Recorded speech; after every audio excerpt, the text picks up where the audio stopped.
ଆମଠାପଡ଼ାରେ ଶ୍ରୀଅନ୍ନ ଅଭିଯାନର 2 ଦିନିଆ ମହିଳା ତାଲିମ ଶିବିର ଅନୁଷ୍ଠିତ। ଆଜି ରାତି 8ଟା ସମୟରେ ବୌଦ୍ଧ ବ୍ଲକ କାର୍ଯ୍ୟାଳୟ ପକ୍ଷରୁ ମିଳିଥିବା ସୂଚନା ଅନୁସାରେ ବୌଦ୍ଧ ବ୍ଲକ ଅନ୍ତର୍ଗତ ବଘିଆପଡ଼ା ପଞ୍ଚାୟତର ଆମଠାପଡ଼ା ଗ୍ରାମରେ ଶ୍ରୀଅନ୍ନ ଅଭିଯାନର 2 ଦିନିଆ ମହିଳା ତାଲିମ ଶିବିର ଏବଂ କୃଷି ବିଜ୍ଞାନ କେନ୍ଦ୍ର କ୍ଷେତ୍ର ପରିଦର୍ଶନ କାର୍ଯ୍ୟକ୍ରମ କୃଷି ବିଜ୍ଞାନ କେନ୍ଦ୍ର ଓ ବିଶ୍ୱ ଯୁବ କେନ୍ଦ୍ର ସହଯୋଗରେ ଅନୁଷ୍ଠିତ ହୋଇଯାଇଛି।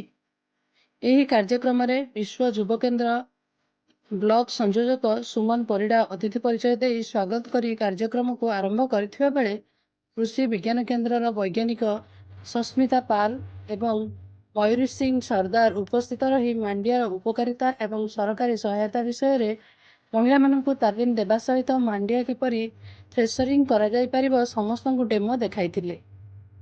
ବୌଦ୍ଧର ମିଲେଟ୍ କ୍ୟାଫେରୁ ରୋଜାଲିନ ପଟ୍ଟନାୟକ ଏହି ତାଲିମ ଶିବିରକୁ ଆସି ମାଣ୍ଡିଆରୁ ତିଆରି ଖାଦ୍ୟର ଡେମୋ ଦେଖାଇ ମହିଳାମାନଙ୍କୁ ଏହିପରି ମାଣ୍ଡିଆ ପ୍ରସ୍ତୁତ କରି ଘରେ ସମସ୍ତଙ୍କୁ ଖାଇବାକୁ କହିଥିଲେ।